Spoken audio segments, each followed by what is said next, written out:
আসসালামু আলাইকুম ওয়া রাহমাতুল্লাহি ওয়া বারাকাতুহু নাহমাদুহু ওয়া নুসাল্লি আলা রাসূলিহিল কারীম قال رسول الله صلى الله عليه وسلم عن عمر بن الخطاب رضي الله تعالى عنه قال رسول الله صلى الله عليه وسلم بني الإسلام على خمس شهادة أن لا إله إلا الله وأن محمد رسول الله وإقام الصلاة وإيتاء الزكاة والحج وصوم رمضان আও কামা ক্বালা আলাইহিস সালাতু ওয়াসসালাম। সুপ্রিয় দর্শক মণ্ডলী, মহান আল্লাহ তাআলার দরবারে লাখো কোটি শুকরিয়া আদায় করছি যে আল্লাহ তাআলা যে দিনকে, যে ইসলামকে মনোনীত করেছেন, নির্বাচিত করেছেন, পছন্দ করেছেন, সে ইসলামকে জানার, বোঝার আমাদের অত্যন্ত প্রয়োজন। এই ইসলামের ভিত্তি হলো পাঁচটি, যেমনটি হযরতে ওমর রাদিয়াল্লাহু তাআলা আনহু থেকে একটি হাদিস বর্ণিত, যা মিশকাত শরীফ হাদিসের কিতাব একেবারে দ্বিতীয় নম্বর হাদিসে উল্লেখ করা হয়েছে। এই হাদিসটিকে সেখানে হযরত রাসূল আকরাম সাল্লাল্লাহু আলাইহি ওয়াসাল্লাম বলেন যে ইসলামের ভিত্তি হলো পাঁচটি। একটি হলো শাহাদাতু আল্লা ইলাহা ইল্লাল্লাহ, সাক্ষ্য দেয়া যে আল্লাহ তাআলা ছাড়া কোনো মাবুদ নেই। দ্বিতীয়ত হলো নামাজ আদায় করা। তৃতীয়ত হলো যাকাত প্রদান করা। চতুর্থ হলো রমজান মাসের রোজা রাখা। আর পঞ্চম হলো হজ। এই পাঁচটি ইসলামের বুনিয়াদ। এই পাঁচটির উপরে ইয়াকিন, বিশ্বাস, আস্থা রাখা এবং অটল অবিচল থাকা একজন মুসলমানের জন্য জরুরি। কালিমা তাইয়্যিবা লা ইলাহা ইল্লাল্লাহর উপরে যার ইয়াকিন ও বিশ্বাস আছে, যদি কখনো কোনো কারণে তার আমলে ত্রুটি থাকে, তা আল্লাহ তাআলা চাইলে তাকে মাফ করে দিতে পারেন। কিন্তু কালিমা তাওহীদের উপরে 100% বিশ্বাস রাখা জরুরি। প্রয়োজনে যদি কখনো কঠিন মুহূর্ত আসে, কঠিন সময় পার হয়, তারপরও এই তাওহীদের বিশ্বাস থেকে মুহূর্তের জন্য সরার কোনো সুযোগ নেই। পরবর্তীতে হলো নামাজ। রাসূল আকরাম সাল্লাল্লাহু আলাইহি ওয়াসাল্লাম হযরত মুআজ বিন জাবাল রাদিয়াল্লাহু তাআলা আনহু, রাসূল সাল্লাল্লাহু আলাইহি সাল্লামের অনেক বড় একজন সাহাবী, কিবারে সাহাবায়ে কেরাম, অর্থাৎ বড় সাহাবা, সম্মানিত সাহাবীদের মধ্যে তিনি একজন। রাসূল আকরাম সাল্লাল্লাহু আলাইহি সাল্লাম ওনাকে পাঠিয়েছিলেন এক জায়গাতে জিহাদে। তাদেরকে বলে দিয়েছিলেন যে প্রথমে তাদেরকে ইসলামের দাওয়াত দিবে, কালিমার দাওয়াত দিবে। কালিমার দাওয়াত দেওয়ার পরে যদি তারা কালিমা আনে, তখন তাদেরকে কোরআন শিক্ষা দিবে, দ্বীন শিক্ষা দিবে, ইবাদত শিক্ষা দিবে। আর যদি কালিমার দাওয়াত না নিয়ে আসে, তাহলে পরবর্তী সিদ্ধান্ত পরামর্শ করে নেবে। এখানে যে বিষয়টি আমাদের বোঝার বিষয়, সর্বপ্রথম এক কালিমার দাওয়াত অত্যন্ত জরুরি। এরপরে হলো নামাজ। তাই তো সাহাবায়ে কেরাম রিদওয়ানুল্লাহি আলাইহিম আজমাইন প্রায় বলতেন, তাআল্লামনাল ঈমান সুম্মা তাআল্লামনাল কুরআন। আমরা আগে ঈমান শিখেছি, পরে আমরা কোরআন শিখেছি। ঈমান ছাড়া, ঈমানের উপরে আস্থা ছাড়া, তাওহীদের উপরে আস্থা ছাড়া, বিশ্বাস ছাড়া, ইয়াকিন ছাড়া কোনো ব্যক্তি মুসলিম হতে পারবে না। মুসলমান হওয়ার জন্য শর্তই হলো অন্তরের বিশ্বাস, জবানের স্বীকৃতি, অঙ্গ প্রত্যঙ্গের বাস্তবায়ন। অন্তরের বিশ্বাস, আমি আল্লাহ ছাড়া কোনো মাবুদ নেই, এ কথার উপরে মনে প্রাণে আমি বিশ্বাস করি। জবানে আমি স্বীকৃতি প্রদান করি যে আল্লাহ তাআলা ছাড়া কোনো মাবুদ নেই, কোনো ইলাহ নেই। আর অঙ্গ প্রত্যঙ্গ দ্বারা তা বাস্তবায়ন করি, অর্থাৎ আমি নামাজ আদায় করি, আমি যাকাত প্রদান করি, আমি মাহে রমজানের রোজা রাখি, এবং বছরে আল্লাহ তাআলা যে ব্যক্তির উপরে হজ ফরজ করেছেন, সেটা হলো ফি ওয়াক্তিম মালুমিন ফি মাকানিন মাখসুসিন। হজ কাকে বলা হয়? হজ বলা হয় জিয়ারতু মাকানিন, নির্দিষ্ট কোনো একটি জায়গাকে জিয়ারত করা, নির্দিষ্ট কোনো একটি যাওয়া। আমরা দেখেছি হজের মৌসুমে 5 দিন একজন হাজী সাহেব বাইতুল্লাহ শরীফ থেকে তিনি মিনায় চলে যান, মিনা থেকে তিনি আরাফায় যান, আরাফা থেকে মুজদালিফায় আসেন, সেখান থেকে তিনি জামারাতে আসেন, সেখান থেকে আবার বাইতুল্লাহ শরীফের তওয়াফ চলে, কোরবানি ইত্যাদি সকল কিছু মিলিয়ে হজ বলা হয়। তাহলে ইসলামের এই যে 5টি ভিত্তির কথা বলা হয়েছে, 5টি বুনিয়াদের কথা বলা হয়েছে, প্রত্যেকটি অত্যন্ত গুরুত্বপূর্ণ। 5টার উপরে একজন মুসলমানের ঈমান থাকা জরুরি।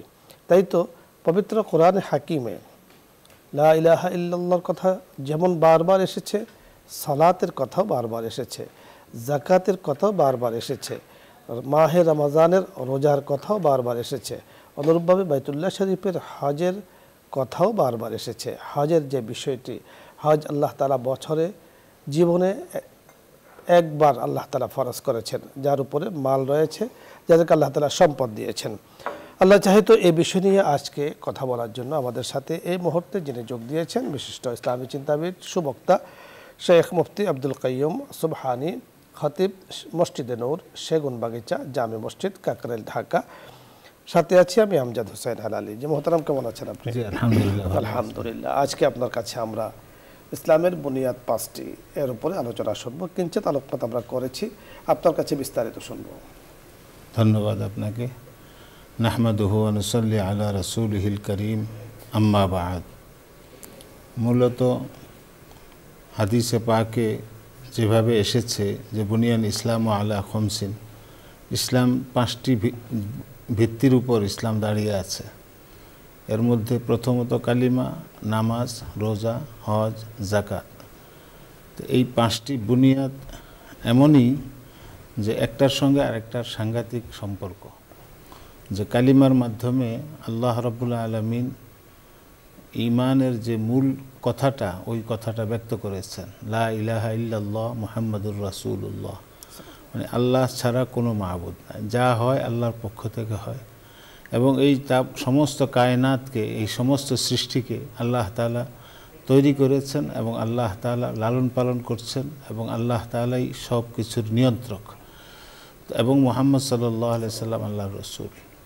এর মাধ্যমে, এই কালিমার মাধ্যমে আল্লাহ তাআলা তাআরুফ, যেটা আল্লাহর পরিচিতি আমরা লাভ করি, যেটাকে আমরা মারিফত বলি। মারিফত হাসিলের পরে সবচেয়ে প্রথম যে বড় কাজটা, সেটা হচ্ছে নামাজ, সালাত। সালাতের মাধ্যমে বান্দার আল্লাহ তাআলার সঙ্গে একটা সংযোগ তৈরি হয় এবং আবদিয়ত, যেটা বান্দা গোলাম হওয়া, মালিকের গোলাম হওয়ার সবচেয়ে উৎকৃষ্ট প্রমাণ হচ্ছে নামাজ। এবং নামাজই হলো মুসলমান হওয়ার সবচেয়ে বড় দলিল, যে নামাজ পড়া, নামাজ আদায় করা, সালাত কায়েম করা। এবং এই নামাজের মাধ্যমে বান্দার সাথে আল্লাহর একটা মহব্বতের সম্পর্ক তৈরি হয়। প্রথমত মারিফত হাসিল হয় কালিমার দ্বারা, দ্বিতীয়ত সালাতের দ্বারা আপনার আল্লাহ তাআলার সঙ্গে মানুষের একটা মহব্বতের সম্পর্ক তৈরি হয়। তারপরে আল্লাহ তাআলা বলছেন সালাতের পরে রোজা। রোজা হলো ইশকের একটা ব্যাপার, যে আল্লাহ তাআলার সঙ্গে মানুষের একটা চূড়ান্ত সম্পর্ক তৈরি করা, যে আল্লাহ তাআলার ভয়ে ভীত হয়ে আল্লাহ তাআলার হুকুমকে এমনভাবে পালন করা যার ভিতরে কোনো রকমের খাদ না থাকে। নিখাদ ভালোবাসার একটা প্রমাণ এই রোজার সিয়াম সাধনাটা, যে আল্লাহ তাআলার হুকুমে সারা দিন পর্যন্ত অভুক্ত থাকা এবং কিয়ামুল লাইল করা, ইফতার করা, সেহরি করা, একটা টাইম টু টাইম মেনটেন করা আল্লাহ তাআলার ভালোবাসা এবং ভয়ের মাধ্যমে। এটা আল্লাহ তাআলার ইশকের একটা উৎকৃষ্ট প্রমাণ। এরপরে হচ্ছে হজ। হজটা হলো আল্লাহ তাআলার দিদারের মতো, যে বাইতুল্লাহ গিয়ে আল্লাহ তাআলার সামনে, আল্লাহর ঘরের সামনে দাঁড়িয়ে আল্লাহ তাআলাকে বলা, লাব্বাইক আল্লাহুম্মা লাব্বাইক, লাব্বাইক লা শারীকা লাকা লাব্বাইক, ইন্নাল হামদা ওয়ান নি'মা লাকা ওয়াল মুলক লা শারীকা লাক। যে আল্লাহ তাআলার বরত্বের ঘোষণা দেওয়া।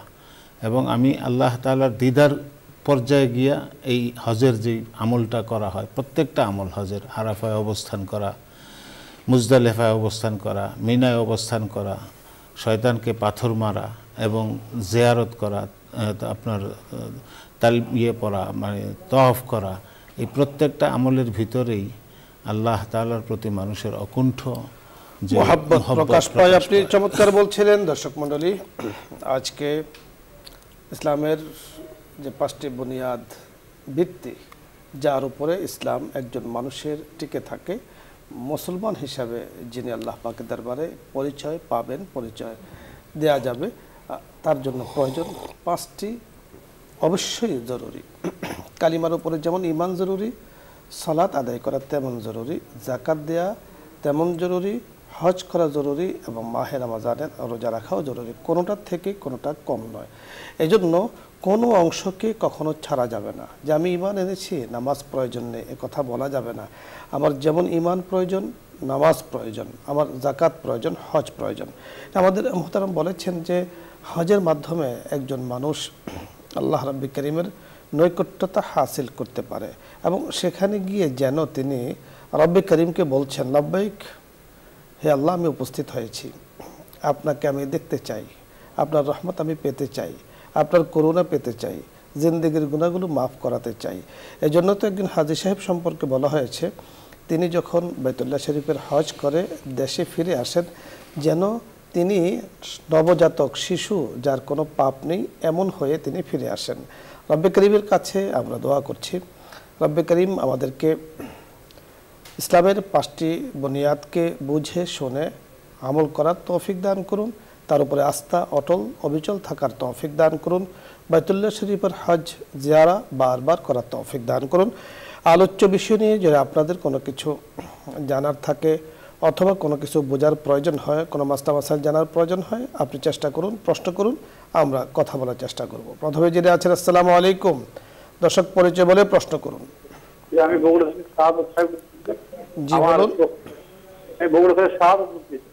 ওয়ালাইকুম আসসালাম, প্রশ্ন করুন। আমার প্রশ্ন, আমার এই বছরে রোজা কয়দিন নিষেধ আছে রোজা করা? জি, বছরে কয়দিন রোজা করা নিষেধ আমরা আমাদের এই অনুষ্ঠানে বারবারই আলোচনা করেছি, জানতে চেয়েছেন, আমরা আলোচনা করছি। জি, বছরে কোরবানির ঈদ 5 দিন 5 দিন রোজা রাখা নিষেধ। ঈদুল ফিতরের একদিন আর কোরবানির দিন সহ আরো 4 দিন, অর্থাৎ ঈদুল ফিতর যে আপনি আদায় করেছেন, ঈদুল ফিতর শাওয়াল মাসের 1 তারিখ রোজা রাখা হারাম। আমরা যেদিন ঈদুল ফিতর আদায় করে থাকি, আর কোরবানির দিন অর্থাৎ 10 জিলহজ, 11 জিলহজ, 12, 13 জিলহজ, এই 4 দিন সহ 5 দিন রোজা রাখা বছরে হারাম। আর বছরের যে কোনো সময় রোজা রাখা যায়, কোনো সমস্যা নেই। পরের দর্শক, আসসালামু আলাইকুম ওয়া রাহমাতুল্লাহ। ওয়ালাইকুম আসসালাম। আসসালামু আলাইকুম ওয়া রাহমাতুল্লাহ। ওয়ালাইকুম আসসালাম ওয়া রাহমাতুল্লাহ। জি, যাদের মেয়ে আছে, এদের মেয়েদের সম্পত্তি যদি কারো মেয়ে থাকে শুধু, জি, এদের সম্পত্তি কি, এদের নগদ টাকা পয়সা কি অন্যরা ভাগ পাবে? জায়গা জমিতে ভাগ পাবে, যেমন বাতিজারা বা হাজার ওয়াইল। এখন যারা এই নগদ অর্থ করি, আমরা বুঝতে পেরেছি, আপনি শুনতে থাকুন। বুঝতে পেরেছেন প্রশ্নটি? যাদের মেয়ে আছে তাদের তো জায়গা জমিতে তো অন্যরা ভাগ পাবে, বাট অর্থ করে যদি থাকে নগদ, তারাও এখানে অংশ পাবে কিনা। দেখুন, যিনি ইন্তেকাল করেছেন তিনি তো মরহুম হয়ে গিয়েছেন। এখন উনি যা রেখে গিয়েছেন এটাকে কিতাবের পরিভাষায় বলা হয় তারাকা, অর্থাৎ ওনার ছেড়ে রাখা সম্পদ। সেটা স্থাবর সম্পদ হতে পারে, অস্থাবর সম্পদ হতে পারে, জমিন হতে পারে, সেটা নগদ ক্যাশ টাকা হতে পারে। তো যাদের মেয়ে আছে, মেয়েদের অংশ তো নিঃসন্দেহে বেশি। ঠিক ছেলে না থাকার কারণে এখানে ভাইদের বোনদের হক এখানে চলে আসে, তাদেরকেও সমহারে যতটুকু পাবে মিরাসের সূত্রে যতটুকু বন্টন করলে পাওয়া যায় অতটুকু তাদেরকে পৌঁছে দিতে হবে। পরের দর্শক, আসসালামু আলাইকুম ওয়া রাহমাতুল্লাহ।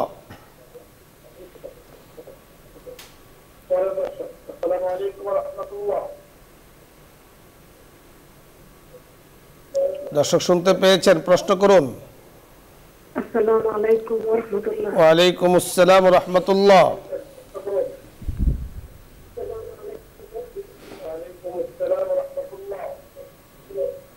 টিভির ভলিউম কমিয়ে আপনি প্রশ্ন করুন।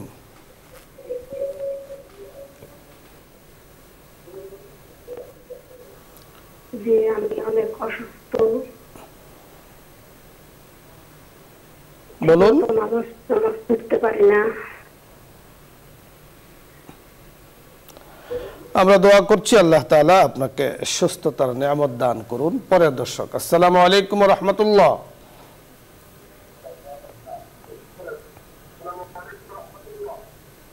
ওয়ালাইকুম আসসালাম ওয়া রাহমাতুল্লাহি ওয়া বারাকাতুহু।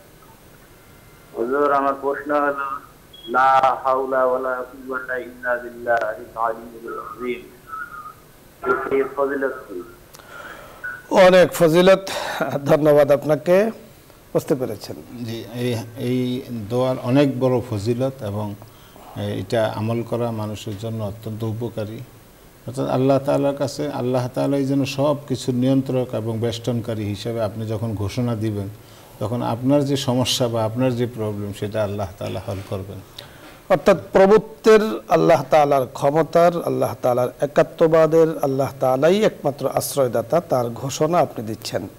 তা আপনি নিজে বুঝতে পেরেছেন যে এর কত বড় ফজিলত। রাব্বে কারিমের রব হিসাবে আপনি মেনে নিচ্ছেন।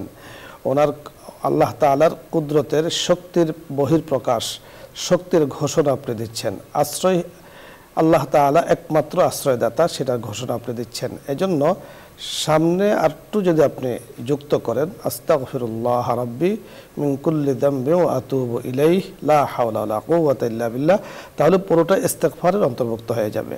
আর ইস্তেগফারের ফজিলত সম্পর্কে বলা হয়েছে, ইস্তেগফার পড়ার মাধ্যমে আল্লাহ তাআলা অভাব দূর করে দেন, সকল কঠিন মুশকিলকে আল্লাহ তাআলা আসান করে দেন ইস্তেগফারের মাধ্যমে। পরে দর্শক, আসসালামু আলাইকুম ওয়া রাহমাতুল্লাহ।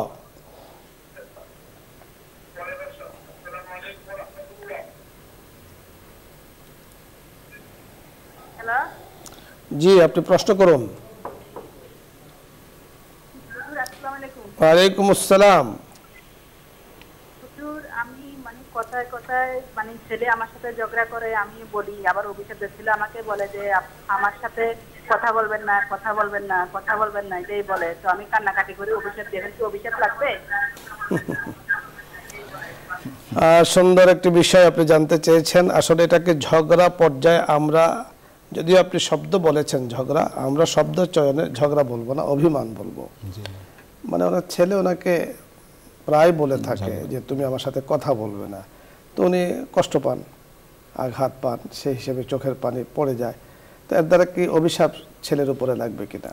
না, এটা অভিশাপ লাগার মতো কিছু নেই।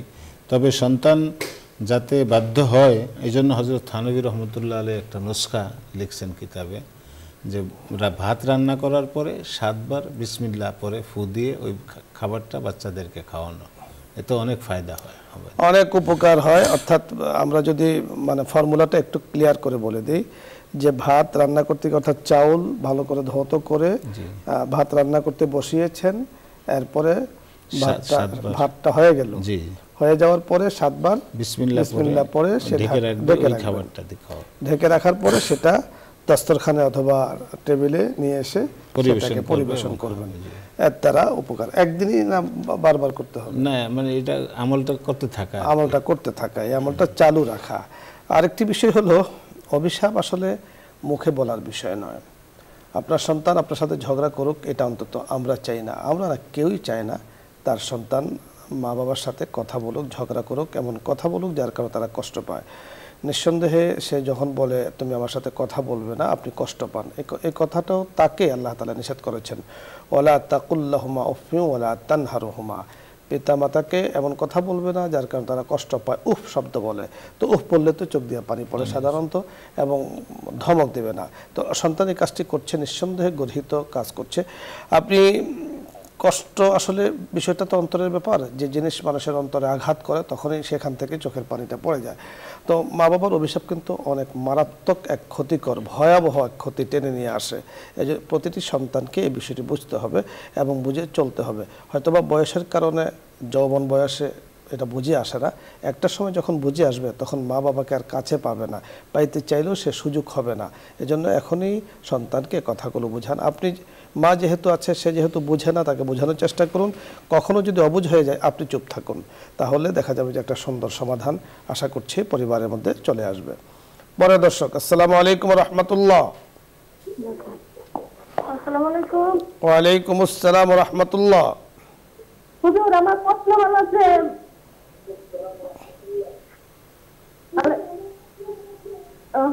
আমার বোনের দুটো নাকের তার মারা গেছে, আমার কাছে জমা ছিল, কিন্তু আমি মসজিদ মাদ্রাসায় দান করে দিচ্ছি, এটা কি কোনো গুনার কাজ নাকি ভালোই হয়েছে?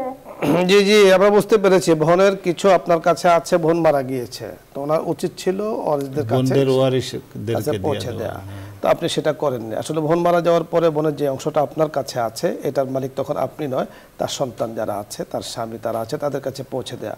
এখন আপনি সেটা না করে দান করে দিয়েছেন। এই জন্য আপনার করণীয় হলো যে তার ওয়ারিস যারা আছে তাদের সাথে বিষয়টি আলোচনা করে শেষ করা।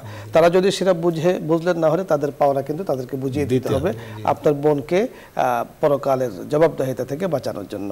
মোহতারাম, ধন্যবাদ আপনাকে। দর্শক মণ্ডলী, আপনাদের সকলকে আজকের এই সুন্দর আয়োজনে অংশগ্রহণ করার জন্য ধন্যবাদ জানাচ্ছি। সুন্দর সুন্দর প্রশ্ন আপনারা করেছেন। এমন এমন প্রশ্ন মাঝে মাঝে আমাদের কাছে আসে যেগুলো ইতিপূর্বে আমরা কখনো শুনিনি।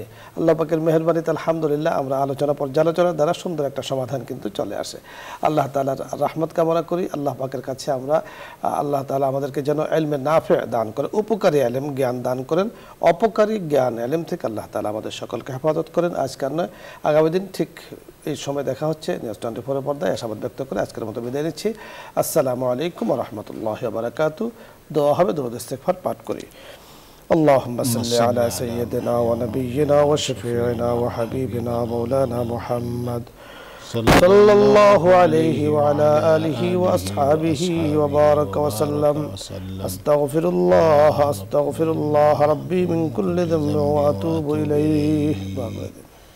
الحمد لله رب العالمين والصلاة والسلام على سيد الأنبياء والمرسلين وخاتم النبيين وعلى آله وصحبه أجمعين. ربنا ظلمنا أنفسنا وإن لم تغفر لنا وترحمنا لنكونن من الخاسرين. ربنا فاغفر لنا ذنوبنا وكفر عنا سيئاتنا وتوفنا مع الأبرار. ربنا لا تزغ قلوبنا بعد إذ هديتنا وهب لنا من لدنك رحمة إنك أنت الوهاب. رب ارحمهما كما ربياني صغيرا. يا الله يا أرحم الراحمين يا ذا الجلال والإكرام يا أكرم الأكرمين يا حي يا قيوم برحمتك نستغيث. আল্লাহ, এই সুন্দর অনুষ্ঠান ইসলাম ও আমরা এই অনুষ্ঠানকে আপনি কবুল ও মঞ্জুর করে নেন। আল্লাহ, এর মধ্যে যা কিছু ত্রুটি আছে আপনি ক্ষমা করে দেন। এর ভালোটুকু আপনি আমাদের জন্য সওয়াবের জরিয়া বানিয়ে দেন, কারণ বানিয়ে দেন। ইয়া রাব্বাল আলামিন, আল্লাহ, এই অনুষ্ঠানকে যারা প্রডিউস করছেন, এই অনুষ্ঠান যারা সুযোগ করে দিয়েছেন, আল্লাহ তাদেরকে এর উত্তম আজর এবং জাযায়ে খায়ের দান করেন। আল্লাহ, বসুন্ধরা গ্রুপের এমডি, চেয়ারম্যান, এমডি সহ সর্বস্তরের আপনার যারা কর্তা কর্মচারী রয়েছেন, আল্লাহ সকলকে এর জাযায়ে খায়ের দান করেন। সাল্লাল্লাহু তাআলা আলা খাইরি খালকিহি মুহাম্মাদিন ওয়া আলা আলিহি ওয়া সাহবিহি আজমাইন বিরহমাতিকা ইয়া আরহামার রাহিমিন।